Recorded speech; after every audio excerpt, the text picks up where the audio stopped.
everything changes.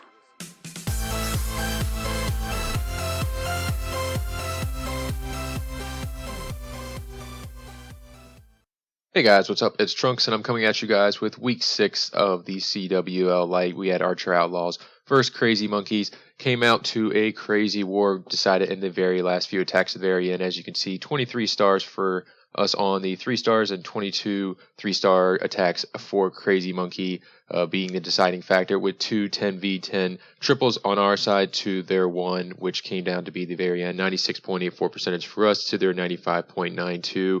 This war, though, was all about the Town Hall 10s. Our Town Hall 9s struggled a little bit, but our Town Hall 10s were firing on key and able to step up and secure the victory for us on this one.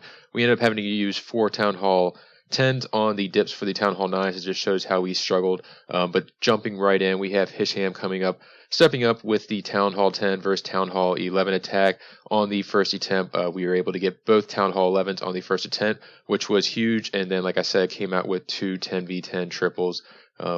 Comes down with this one with a golem and some bowlers on each side. Gets a rage down just so that way they are able to clear out those sides really quick. Sends in a few test wall breakers with that golem in the middle, and then goes ahead and gets in the final wall breakers, opens up that wall, and then he has another group of bowlers come down with his king and queen as they go into the core. Gets a poison down so that way it covers the queen, slows her down, as well as takes care of the trash that comes out of the clan castle. Gets a freeze down on the Inferno as his group is working in that core. Queen's going to step up, take out that Inferno for him, and then work her way through that bottom. He has the baby dragons working on the outside while the eagle is preoccupied, getting that extra percentage for him. So far, he already has the percentage. Now he is just working on getting that town hall, but he has saved that queen ability, and she is going to step up in the very end and save the day for him. He's going to come out with a 59% 2-star on this one. Very solid hit, though, on the first try. Coming up next, we have the next 10 versus 11 attempt. This was on the first one as well. We have Serenity coming in. He starts off with a few minions just to get some of that free percentage on the outside. And then he's going to come in with the exact same strategy. Gets a golem down. And then he's going to get a group of bowlers behind with a rage spell just so they clear out that whole side. Once they're raged, a couple of them will end up taking out one whole side while that golem tanks for them. And then he's going to start off on the 4 o'clock side with another group, a golem coming down, some more bowlers as well, and then he's going to get a rage on them. And at this point, the funnel is going to be made perfectly so that way once he drops his troops at the 5 o'clock region, they will just walk straight into the core. He gets that jump down, so it's going to redirect some of the bowlers from the top. They're going to come back in, get down some of those buildings, and then his golem up top will redirect as well since it's still up. And then he's coming in with the Barb King into the core, bowlers, and the queen. He's going to get a rage down, get that freeze down to get that Inferno, and then he's just going to make way right through into the Town Hall. He's got that down, 46% at this point, and then now he's coming in with the baby dragons around the outside, and he's just going to end up now at this point securing percentage. He's got that queen still with the ability and the baby dragons, like I said, working on the outside. Top one ends up getting taken out by a big bomb or seeking air mine, and then so does the second one. But this was a first attempt, and he comes out with a 62% actually on this one. So very solid hit, being able to knock both of those down on the first try. Now we have the 10 versus 10 triples. We have 10-10 coming in.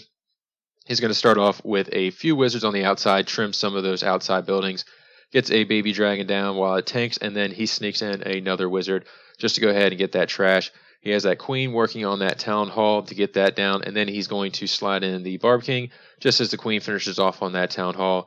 Step up here, Barb King's going to end up taking out the Teslas here, and then the queen's going to come in with the ability and be able to get that Barb King and a few additional towers on this bottom side and just go ahead and have some of that point defense taken out on the back side.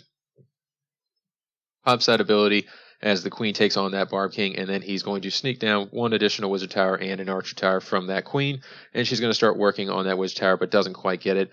Then on the bottom or the back side, he's going to come in with a hound right to that first air defense and then a group of balloons behind. Hits a couple seeking air mines, but that's fine. The Max Hound will be able to tank that, and then he comes in with a third Hound on the top side and then another one on the bottom side. Has the balloons hasted right into those air defenses, makes through those relatively quick. A dragon comes out of the clan castle and he gets a poison on it. This dragon actually kind of scared us though, because this was a first attempt on this one as well. The dragon's going to end up surviving the whole raid until the very end, but he's got enough troops now. He gets the heal spells down since he's made it through those Inferno towers, and the balloons are just going to make their way through the remaining towers on the top and the bottom side. He's got a couple air skellies working on a couple of his balloons, and he still has a hound with a little bit of health, just barely unpopped. That dragon's still working in the middle on that skelly spell, which took out the enemy queen. But he's going to sneak in a minion on the top air skellies to get them off of his balloons. And then he has balloons working on the bottom side. He's got a few minions and pups working in the core to go ahead and help take out some of this remaining trash. But he's got plenty of time on this one just to get through the remaining buildings. That dragon, though, like I said, is still going to give him some issues, but eventually it will lock onto the lava hound, causing it to pop, and then it will go down, and then this one will be in the bag for him. 10-10 coming in with the very solid 3-star, though, stepping up big for us and taking this one out on his first try, which was a huge turning point for us in the war since we were behind when he was able to take this one out. But very solid. Let's see if we can keep that one rolling into next week against USA Adults.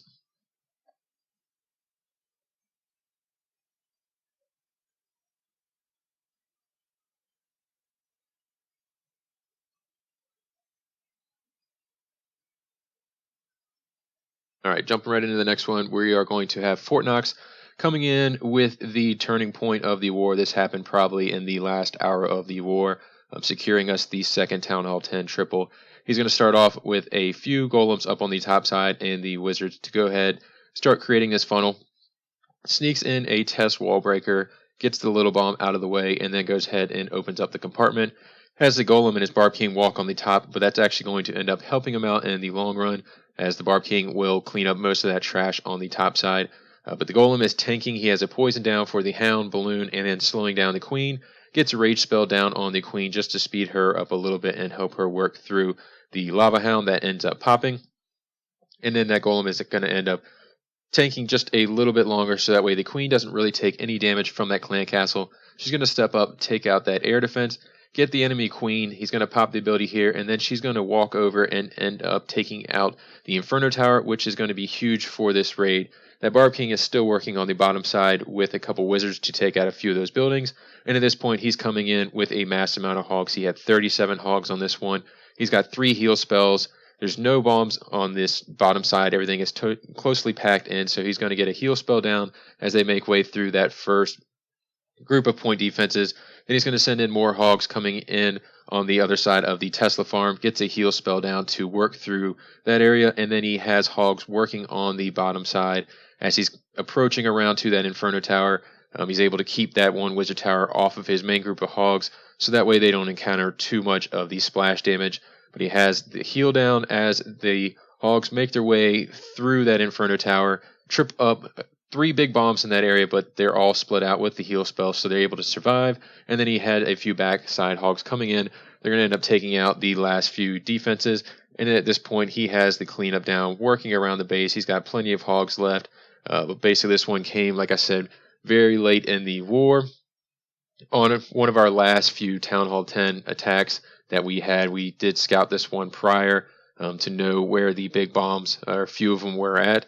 And that helped extremely a lot when we were planning this one, and it ended up changing the war for us. So good job, Fort Knox, coming in and knocking out that 3-star attempt. Crazy when he came to me and said he was going to use 37 hogs on this one. I kind of laughed at him at first, but it ended up working out. And then last up, we will take a look at one of the Town Hall 9s that got one of our 6-packs for us. We only had 2 people at Town Hall 9 with 6-pack this war.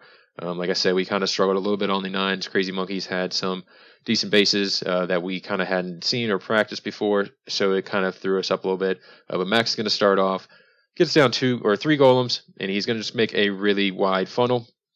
And then he's going to get that jump down, leading right into the core of the base. And then he's coming in with the bowlers and his Barb King behind the main group. He's got 2 golems still tanking in the middle and 1 on the bottom side. It's going to, I believe, walk up the wall with his wizards and help him get further along. But he gets a rage down and a poison for the core of the base, and then has a second jump giving him access to the backside as well as the queen. Barb King steps up and takes out the enemy queen, and then the bowlers are just going to continue to work through the top side of the base. Queen's on the bottom, and she ends up taking out a good amount of the defenses on the bottom side, and then he's just going to come through now with the hogs around the top side. He's got a heal for him, and then plenty of troops still remaining on the cleanup, but he's got a golem still left unpopped in the middle. Gets the heal spell down for the hogs as they work through those few Teslas and other point defenses up on the top side. But with the big group, he's able to easily get his way through that area, and then he has plenty of hogs coming in to the last few towers. Wizard Tower has too many hogs on it, can't keep up, and then the Golemites are tanking the Archer Tower on the bottom side. And at this point, he is on to the cleanup with a massive amount of hogs. But that's going to wrap this one up today, guys, for us. So if you guys have any questions, comments, want to see anything else, feel free to let me know. But until next time, guys, this is Trunks signing out.